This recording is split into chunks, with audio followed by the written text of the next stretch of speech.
You've been watching everything taking place in the news, and it may look like things are going one way, but this is what I know. I know that President Trump, while a lot of us are here playing checkers, often he's playing chess. My next guest thinks so too. Welcome to the show, Barry Nussbaum. Aloha. Good to be with you, G.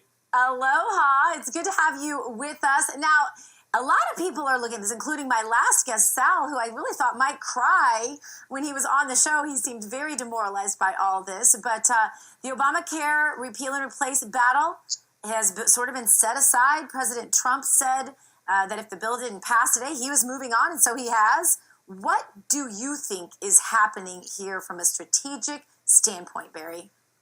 Well, the first thing that we have to remember is Donald Trump is used to being the boss of his own ship.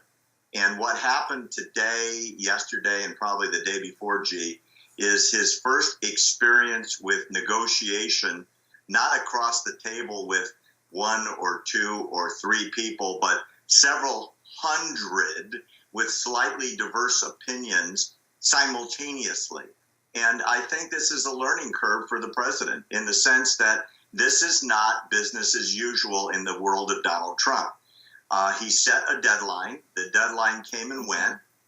They pulled the bill, probably for right reasons, because it wouldn't have passed, because within the GOP, there were at least two or three factions with very specific agendas that they couldn't all put into one plan. So he said, you know what?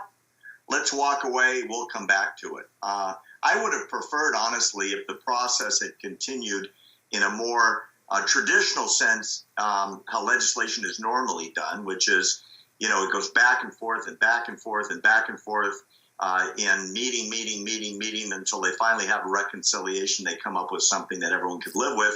Trump's got a very long list of other stuff he wants to do. I think that's it. Yeah.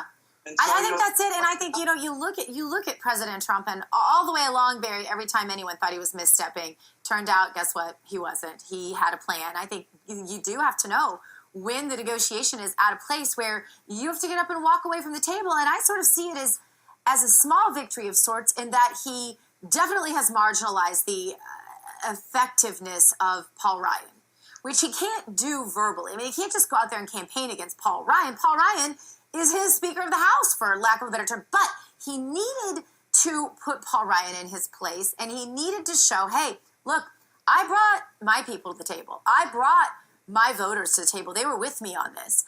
Paul Ryan, where are your people? They didn't show up. And now the Democrats wear this like a noose around their neck as it proceeds to implode. And I'm not sure that when we look down the road at things like his tax cut bill, which is next on the agenda, where Paul Ryan is demanding, Barry, that we have some sort of VAT tax or border tax. President Trump has never wanted that all the way along. But he was told, well, you better go along with it because he's Paul Ryan, he's Speaker of the House. I could see, and here's my prediction, Barry, he says, well, Paul Ryan didn't exactly win in our last whole go-round, so I don't know if I want to bring into this the things that Paul Ryan says are really important. What do you think about that, Barry? Well, it's an interesting conundrum that Trump is in the sense that he is the president of the entire United States, but he is the leader of the Republican Party, and his go-to guy in the House is the Speaker, who's Paul Ryan, who did not deliver. And he had a very long time to work on this, So what's really interesting is if you go back to when we were talking about this, you and I, over the last year on the show, Trump ran as a complete outsider. I don't think this is going to attach to him. I don't think this loss today is going to stick to him as it would a traditional party line Republican or Democrat. I think he's going to throw up his hands and say, look, I worked my ass off.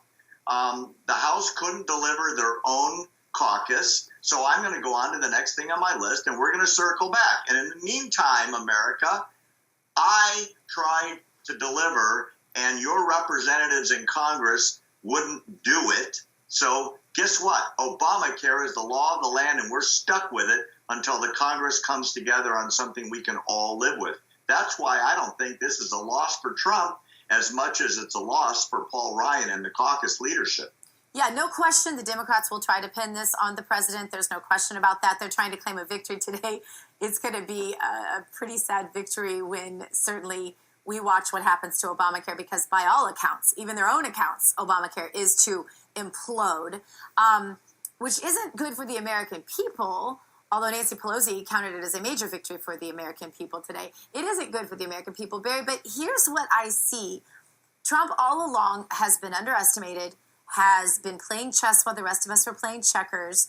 And I just see this as one more thing where Trump said, all right, I know how to negotiate. You know, if they're not willing to bring their people to the table, you cut and you walk. And I think that's what he did. And I think, like you said, this isn't going to stick to him in the long run, no matter how hard everyone tries to. And the nice thing is that he now has the establishment GOP and Paul Ryan in a position where he's saying, you know, I gave you a chance to prove yourselves, and you didn't. So explain to me why I should listen to you next go around. Yeah, you know, you're right, and he's got a very healthy agenda. You know, next up, before the tax plan really gets heavy in Congress, quite frankly, is the confirmation of Neil Gorsuch as the Supreme Court Justice, which is going to come to a vote very quickly. Probably invoking the nuclear option because, as you know, Chuck Schumer is screaming about we're going to filibuster this.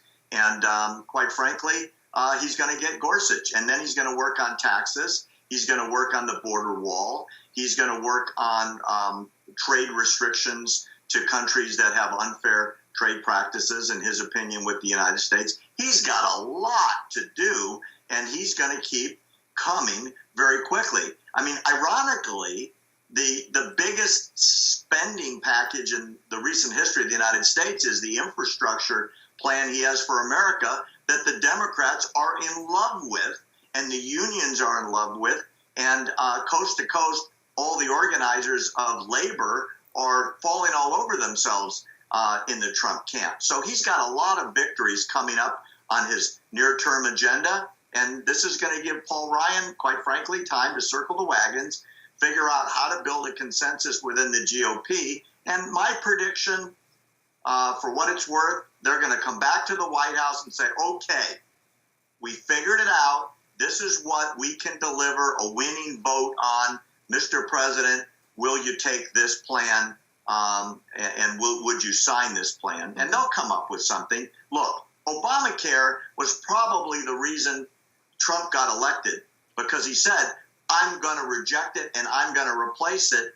What he didn't suggest originally was he'd have trouble with the GOP to come up with a plan that would work. Mm-hmm. And so they've got to go do that. That's their homework assignment. It is, and that's exactly how it looks to me too, Barry. It'll be interesting. Thank you so much for being with us.